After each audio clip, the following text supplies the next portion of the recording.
সকলকে পুনৰ স্বাগতম জনাইছো উখা দা ব্লগিং চেনেললৈ মই গ্ৰেড 3 এক্সাম আজি দিছিলো গ্ৰেড 3 এক্সামৰ ৰিভিউটো দিবলৈ লৈছো পেপাৰৰ বহুত মিডিয়াম আছিল মিডিয়াম টু ইজি বুলি কলো বেয়া নহয় খুব বেসিক লেভেলৰ কোৱেশ্চনছ আহিছিল আৰু কোৱেশ্চনবোৰ ইমান টাফ লেভেলৰ নাছিল মই যেটো ম্যাথছ নাজানো ম্যাথছখিনি হেকানে মই সোৱা নাই আৰু জিকে লেভেলৰ কোৱেশ্চনখিনি খুব সুন্দৰ আছিল ইংলিশৰ খিনিটো একদম কবই নালাগে মই যেটো ইংলিশ পঢ়াও ইংলিশৰ কোৱেশ্চনখিনি বহুত ইজি পালো কৰি ভালো লাগিলে আৰু মই মোটামুটি 100 টা মান কোৱেশ্চনে কৰিলো এটেম্প কৰিলো যদিও মই সকলো কোৱেশ্চন পঢ়ি চালো ভালকে এবাৰ 100 টা কোৱেশ্চন কৰিছো তাৰ ভিতৰত মোৰ নিয়াৰ এবাউট 90 এবাউট থাকিব লাগে 90 মান জিকে কেতে মান ভুল হৈছে বাৰু আৰু কথাটো হৈছে কি সব মানে বেসিক লেভেলৰ আছে আমাৰ আসাম হিষ্ট্ৰি ৰিলেটেড একো কোৱেশ্চন পোৱা নাই আসাম হিষ্ট্ৰি কোৱেশ্চন তেনেকে নাই ইণ্ডিয়ান হিষ্ট্ৰি ৱাৰ মেমৰিয়েলৰ ওপৰত আছিল আৰু তাৰ পিছত কোৱেশ্চন আহিছিল আপোনাৰ আমাৰ লজিকেল ৰিজনিংৰ কোৱেশ্চন আছিল ব্লাড ৰিলেচনৰ কোৱেশ্চন আহিছে লজিকেল ৰিজনিংৰ ইমান নাছিল লেটাৰ আছিল কেটামান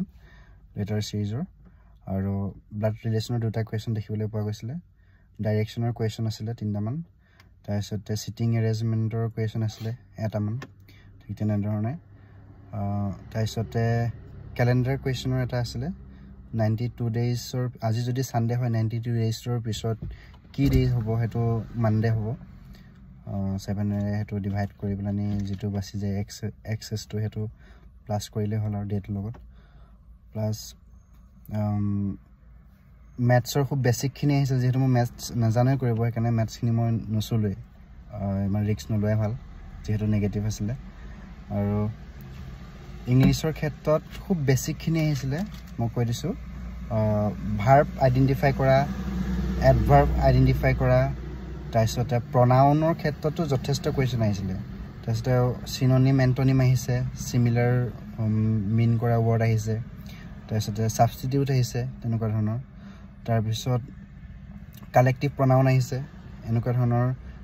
খুব মানে বেসিক লেভেলৰ যিখিনি গ্ৰামাৰ সেই গ্ৰামাৰখিনি আহিছে আৰু টেন্স আহিছে কাৰেক্ট টেন্সৰ পাষ্ট টেন্সৰ এটা আছিল আৰু সেইখিনি আৰু কোৱেশ্চন খুব বেসিক লেভেলৰ আছিল পেপাৰটো ক'বলৈ গ'লে মিডিয়াম টু ইজি হয় বেছি টাফ কোৱেশ্চন নাছিল বেছি টাফ পেপাৰ নাছিল আৰু এইখিনি ক্ষেত্ৰত পেপাৰৰ কাট অফৰ এটো অকমান মেজাৰমেন্ট কৰাটো অকমান দিগদাৰ হয় কাৰণ কিমান ক্যান্ডিডেটে এটেম্প কৰিছে কিমান ক্যান্ডিডেটে কিমানটা লেভেলৰ কোৱালিটিৰ এক্সাম দিব পাৰিছে তেখেতসকলে টাচ কৰিছে এটেম্প কৰিছে এইখিনি গুটেখিনি জনাৰ পিছতহে পেপাৰ এখনৰ কাট অফটো এনাউন্স কৰিব পাৰে মই ভাবো এটা ইউটিউবত পাই আছো বহুতে কাট অফ এনাউন্স কৰি আছে হেতু একচুয়ালি ৰং হয় কোনো তেনেকে কাট অফটো এনাউন্স কৰিব নোৱাৰে যেতিয়ালৈকে গম পোৱা নাযায় যে কিমান ক্যান্ডিডেটে এটেম্প কৰিছে কিমান কোৱেশ্চনছ কিমানৰ ভিতৰত কিমানৰ মানে এভাৰেজ কিমান কাৰেক্ট হৈছে হেতু জানিব লাগিব গতিকে হিমানখিনি তেনেকে এটা প্ৰেডিকচন কৰাটো ভুল হ'ব আৰু পেপাৰৰ ক্ষেত্ৰত ক'বলৈ গ'লে ইজি টু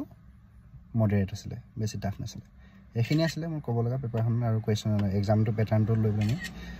ধন্যবাদ